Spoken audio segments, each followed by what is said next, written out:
talk about other things? Because the migrant situation also another problem. The Biden administration, stamped this one through, the MTA congestion pricing, but we haven't heard anything about what he's going to do about the migrant situation. Yeah.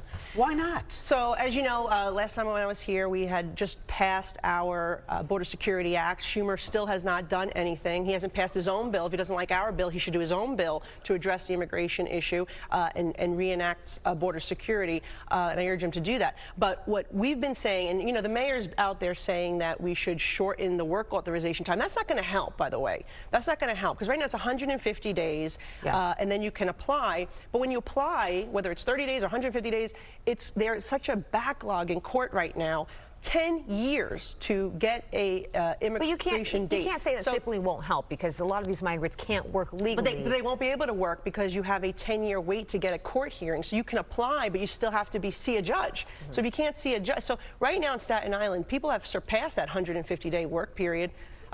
Wait period, and they still are not getting their work authorization because the courts are jammed. What the president has done is inundated our system, and now you have legitimate asylum seekers who are stuck in the system. 2/3 of the people being heard are denied asylum because they don't have a legitimate claim. Those people who are using asylum to circumvent our immigration laws and enter are basically, clogging up the system. Let me get your thoughts on the mayor kind of trying to fix this problem with something else, saying that the city now will have a policy to limit the shelter stay for 60 days. This is for male migrants.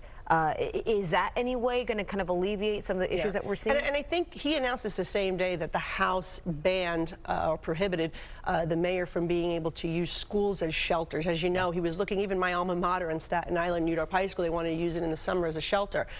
What the mayor's doing, though, I don't know, he opened up this floodgate, basically, and I don't know what's going to happen to those because individuals. He's got nowhere to put anybody. But he shouldn't have been putting them in New York City housing at taxpayer expense. He didn't have to. He actually incentivized it by doing it. More people are coming now to New York City as a result. They're coming from other cities.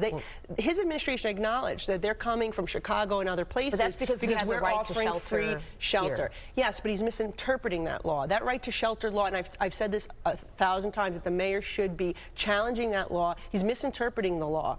That was meant for homeless New Yorkers. Now, right now, we have more homeless migrants in our shelter system than we do New Yorkers. And you walk down the street and you see our own New Yorkers laying on the streets. That is wrong. And the mayor should have never opened up that floodgate to do this. And all he did was further incentivize the problem. The bottom line is, we need Chuck Schumer to pass our bill to secure the border, stop the flow. We need cooperation from this administration. Sadly, House Republicans who support this Border Security Act, and by the way, we introduced a bill to increase the number of visas, okay, so we can have proper immigration, so people can apply the right way. We haven't seen the Senate do any of this, and that is the problem. It's sad. It's a sad situation. Congresswoman Nicole Malliotakis, we always appreciate you coming on. Good day. Thank you.